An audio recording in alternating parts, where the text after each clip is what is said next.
नमस्कार श्रोते हो. Scouting for boys Lord Baden Powell लिखित पुस्तकातील पुढील भाग आपणापुढे सादर करतोय. गोष्ट क्रमांक 9. शेकोटीभोवती सांगितलेल्या गोष्टी क्रमांक 9. वननिवास, निसर्ग निवास, कॅम्प. वननिवासातील आराम, जागा, साहित्य, निसर्ग निवास, उभारणे, विस्तव पेटविणे आणि स्वच्छता. स्काउटच्या निसर्ग निवासात कष्टमय जीवन अनुभवलेले पाहिजे असे काही लोक म्हणतात. खरोखरच नवशिक्या किंवा कोमलपद स्काउटला ते जीवन कष्टमय व त्रासदायक असे वाटेल, पण अनुभवी स्काउटला असे जीवन कधीच कष्टमय व त्रासदायक वाटत नाही.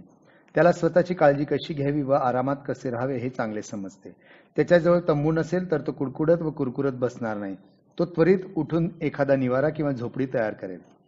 वादळी पाऊस आला तर आत पाण्याचा लोट येणार नाही अशा झोपडीसाठी चांगली जागा तो शोधून काढेल.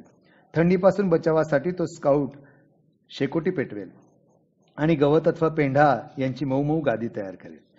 अनुभवी स्काउटपाशी खूप कल्पना असतात. तो कोणत्याही अडचणीतून किंवा कष्टांमधून निघण्याचा मार्ग शोधून काढू शकतो. जागा. वननिवासास निघताना प्रथम कुठे जावयाचे हे निश्चित केले पाहिजे आणि वननिवासाचा प्रकारही ठरविता आला पाहिजे. आपल्या घराच्या जितकी जवळ ही जागा असेल तितका वाहतुकीचा खर्च कमी येईल. माझ्या मताने निसर्ग निवासास उत्तम जागा म्हणजे भरपूर झाडे असलेल्या रानाजवळील जागा होय. मात्र तेथून सरपणासाठी झोपडीसाठी लाकडे तोडून घेण्याची परवानगी असली पाहिजे. म्हणून जर एखादा रानाचा मालकच आपल्या स्नेही सोबती असेल आणि त्याने जर तशी परवानगी दिली तर ती खऱ्या निसर्ग निवासाची मोठी चांगली संधी तुम्हाला मिळाल्यासारखे होईल. रानामधील जागा दमट असेल आणि पावसाळ्यात झाडांवरून पाणी गळत असेल, त्याकडे लक्ष ठेवून आपल्या झोपड्या नीट पाणी गळणार नाही अशा बांधल्या तर तंबूची जरुरी नाही. जर नावांची आणि स्थानाची सोय असेल तर समुद्र किनाऱ्यावरील जागाही छावणीला उत्तम. कधी कधी नावा ठेवण्याच्या जागेमध्येही आपणास राहावयास मिळू शकेल. मात्र अशा ठिकाणी आपणास गोड पाणी आणि सरपण मिळवावे लागेल हे विसरून चालणार नाही. किंवा डोंगरांमध्ये, वाळवंटात किंवा नदी किनाऱ्यावरही परवानगी घेऊन निसर्ग निवास करता येईल. कोणतीही जागा पसंत करताना वादळ किंवा पाऊस अशा प्रसंगांविषयी नेहमी विचार केला पाहिजे. जास्तीत जास्त सावली असलेली, कोरडी, ठणठणीत आणि नजीकच पाणी असलेली जागा पसंत करावी. पाण्याचा उत्तम पुरवठा ही सर्वप्रथम गरज आहे हे लक्षात ठेवावे. पिण्याचे पाणी चांगले शुद्ध आहे यासंबंधी निश्चित काळजी घेतली पाहिजे. चालते निसर्ग निवास. स्थिर निसर्ग निवासाऐवजी काही स्काउट चालता निसर्ग निवास पसंत करतात. अर्थात नवीन प्रदेशातून चालत जाण्यास खूपच मौज वाटते. अशा चालत्या निसर्ग निवासाचा खरा आनंद लाभण्यास हवा मात्र अनुकूल हवी. आपल्या प्रवासाची आखणी करताना प्रथम आपण पाहणार असलेल्या प्रदेशाचा क्रम लावून घ्यावा आणि नकाशावरून रात्रीच्या मुक्कामाची जागा ठरवाव्यात. साधारणतः दररोज 5-6 मैल जाणे आपणास सोयीचे जाईल. आपले तंबू, अंथरूण, पांघरूण, कपडे, लत्ते वगैरे नेण्यासाठी एखाद्या ढकल गाडीची सोय करावी लागेल. प्रत्येक दिवसाचा प्रवास संपला की तिथल्या जवळच्याच एखाद्या शेतकऱ्याची तंबू मारण्यासाठी परवानगी काढावी आणि त्याच्या पडळीमध्ये झोपण्याकरिता जागा मिळवावी. विशेषतः पावसाळी हवेत याची फार जरुरी भासेल. तंबूची निवड करण्यापूर्वी आपला निसर्ग निवास स्थिर आहे का चालता याचा विचार करावा. स्थिर निसर्ग निवासाकरिता संशोधक वापरतात तशा सभोवती कणाती असलेला तंबू चांगला. त्यामध्ये सामान नीटनेटके लावता येते आणि चांगला आरामही वाटतो. तंबूला दुहेरी आवरण असेल तर त्यातून पाणी झिरपत नाही. असा तंबू उन्हाळ्यामध्ये थंड आणि थंडीतही उबदार राहतो. लहान स्काउट तंबू असल्यास प्रत्येक संघाला 2 अथवा अधिक तंबू देणे योग्य होईल. हिवाळ्यामध्ये आपले तंबू आपण स्वतःच तयार करावेत हा सर्वात उत्तम मार्ग. त्यामुळे खर्चही खूप वाचेल आणि आपणास पाहिजे तेव्हा तंबू वापरण्यास मिळतील. करतानाच 1-2 तंबू जास्त करावेत व ते विकून टाकावेत म्हणजे त्यापासून थोडा फायदाही मिळू शकेल. नवीन तंबूंची किंमत फार असल्यास आपल्या कामापुरते भाड्याने तंबू आणणे सोयीचे व कमी खर्चाचे असते. वननिवासाचे साहित्य. तंबूनंतर लागणारी गोष्ट म्हणजे साहित्य. स्वयंपाकाची भांडी, बादल्या वगैरे सामान. स्थिर निसर्ग निवासासाठी लागणाऱ्या साहित्याची एक सर्वसाधारण उपयोग पडेल अशी यादी खाली दिलेली आहे. अर्थातच एखाद्या रात्रीच्या किंवा चालत्या निसर्ग निवासाला या सर्वच वस्तू लागतील असं नाही. तंबूसाठी बादली, कंदील, मेणबत्ती, आगपेटी, हातोडा, टिकाव, घमेले, फावडे, कुऱ्हाड, दोर, संगनिशाण, तंबूच्या खांबावर वस्तू अडकवता येतील अशा पट्ट्या आणि तंबूचे कापड किंवा तंबू. स्वयंपाकासाठी लहान मोठी पातेली, तपेली, झाकण्या, चिमटा, कढई, तवा, चहादाणी, पोळपाट लाटणे, बादली, मोठा चाकू, सुरी, पळी, लहान मोठे चमचे, डाव, उलथणे, आगपेटी, फडकी, पिशव्या वगैरे.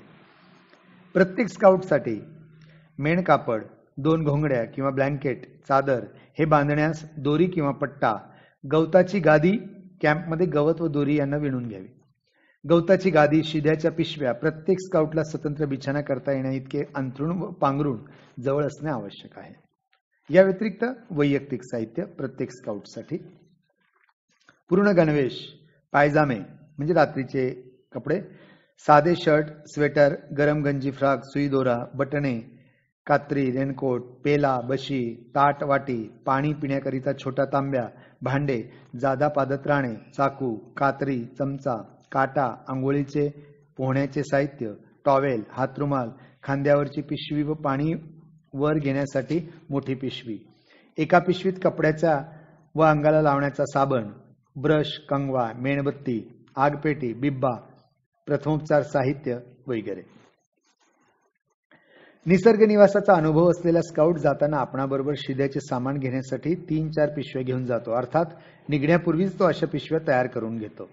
शिद्याच्या पिशव्या सुमारे 6 इंच खोल व 3 इंच रुंद असतात. त्याची तोंडे नाडीने आवळता येण्यासारखी असावीत. याशिवाय इतर किरकोळ सामान, सुई दोरा, बटणे, कात्री इत्यादी ठेवण्यासाठी आणखी काही लहान मोठ्या पिशव्या घेणे सोयीचे असते. माझ्याजवळ माझे बूट ठेवण्यासाठी सुद्धा पिशव्या असतात. नाहीतर सामानामध्ये बूटही खूप असले तर इतर सामान खराब होते. अन्न, ताजे पदार्थ वापरायचे असले तर ते ताजे असल्याची खात्री करून घेतली पाहिजे. अंडी, भात, पॅरेज हे पदार्थ नीट राहतात. फळे शिजावयास व चवीलाही चांगली असतात. वननिवासावर आणि चालताना चॉकलेटचा फार उपयोग होतो. बोअर लोक आणि दक्षिण आफ्रिकेतील शिकारी लोक तयार करतात तसा रस्क नावाचा रोटासारखा कठीण पदार्थ निसर्ग निवासाकरता चांगला असतो. हे रस्क करावयास सोपे असते. साधारणतः या श्रोते हो, या रस्कला आपण पराठे असं म्हणू शकतो किंवा दशम्या असा मराठीमध्ये आपण त्याचा उल्लेख करीत असतो. एखादा भटाऱ्या म्हणजेच बेकरीकडून शिळ्या पावाचा एक तुकडा अर्ध्या किमतीत घ्यावा आणि त्याचे लहान लहान काप किंवा चौकोनी तुकडे करावेत. नंतर ते विस्तवावर किंवा भट्टीमध्ये चांगले कठीण होईपर्यंत भाजावेत. भाकरी किंवा पावाच्या ऐवजी हे चांगले वापरता येतात. मऊ पाव वननिवासात फार लवकर आंबतात, खराब होतात. निसर्ग निवासाची उभारणी. लष्करी निसर्ग निवासाप्रमाणे स्काउट निसर्ग निवासातील तंबू एका ओळीत किंवा एका मार्गावर टेकीत नाही. स्काउट मास्तरांच्या तंबूभोवती एका मोठ्या वर्तुळाकार एकमेकांपासून 150 यार्डवर मीटरवर प्रत्येक संघाचा तंबू वेगवेगळ्या ठिकाणी ठोकतात. स्काउट मास्तरांचा तंबू, पथकाचा ध्वज आणि शेकोटीची जागा हे साधारणतः मध्यभागी असतात. तंबू ठोकणे. निसर्ग निवासाची जागा निश्चित झाली की आपला तंबू वाऱ्याच्या उलट दिशेने तोंड करून ठोकावा. जोराचा पाऊस पडल्यास तंबूमध्ये एकदम पाणी शिरू नये म्हणून तंबूच्या सभोवती सुमारे 3 इंच खोलीचा चर खणावा. या चरातील पाणी उताराच्या बाजूस काढून दिलेले असावे. तंबूच्या मुख्य आधारकाठीच्या तळाजवळ एक लहान पेल्या एवढा खड्डा करून ठेवावा. पाऊस पडलाच तर आधारकाठी त्या खड्ड्यामध्ये सरकवावी. यामुळे ओल्या झालेल्या दोऱ्या एकदम सैल होतात व त्या आकसण्यास वाव मिळतो व त्यावर ताण पडत नाही, त्या तुटत नाही. पाणी पुरवठा. एखादा झरा किंवा ओढा असेल तर त्याचा चांगला भाग पिण्याच्या पाण्याकरिता निर्मळ व स्वच्छ ठेवण्याची खबरदारी घ्यावी व ओढ्याच्या प्रवाहाखातील त्याच्या खालची बाजू स्नान करणे, कपडे धुणे इत्यादी कामासाठी वापरावी. स्काउट आपले पिण्याचे पाणी पूर्णपणे स्वच्छ व निर्मळ ठेवण्याची जास्तीत जास्त काळजी व खबरदारी घेतात. नाहीतर त्यांना आजाराची बाधा होण्याची जास्त भीती असते. पिण्याचे पाणी नेहमी जाड फडक्यातून गाळून घ्यावे. पाण्यामध्ये साध्या नजरेला दिसू न शकणारे कित्येक जंतू असतात. सूक्ष्मदर्शक यंत्राने मात्र ते दिसतात. त्यातील काही शरीरास अपायकारक असतात, काही निरुपद्रवी असतात. जंतू अपायकारक आहेत किंवा नाहीत हे सांगणे कठीण आहे. म्हणून पाण्याबद्दल शंका आली की पाणी उकळून हे जंतू मारून टाकणे सुरक्षित असते. पिण्यापूर्वी पुन्हा पाणी निवू द्यावे. पाण्याला नुसती उकळी फुटून भागत नाही तर ते सुमारे 15 मिनिटे उकळले पाहिजे. कारण काही जंतू इतके दणकट असतात की पाणी भरपूर उकळल्याशिवाय ते मरत नाहीत. पिण्याच्या पाण्यात टाकण्याकरता मिळणारे जंतुनाशक औषधांचा योग्य वापर केल्यानेही जंतुनाश होऊ शकतो. चुली. आपल्या निसर्ग निवासावरून जिकडे वारा वाहतो तिकडे आपल्या चुली मांडाव्यात. म्हणजे धूर ठेणग्या आपल्या तंबूकडे येणार नाहीत. चुलीबद्दल अधिक माहिती 10व्या गोष्टीमध्ये दिलेली आहे. अनुभवी स्काउट आपली स्वयंपाकाची जागा फार स्वच्छ ठेवतात. अन्नाचे कण इकडे तिकडे पडलेले असतील तर त्यावर माशा जमतात आणि त्या अन्न दूषित करतात. त्यामुळे स्काउटच्या आरोग्यास धोका निर्माण होतो. म्हणून छावणीवरील स्वयंपाकाची जागा सतत अगदी स्वच्छ राखावी. यासाठी एक कोरडा व दुसरा ओला असे 2 खड्डे तयार करावेत. हे खड्डे साधारणतः 2 फूट खोल व 1.5 फूट लांब व 1.5 फूट रुंद असावेत.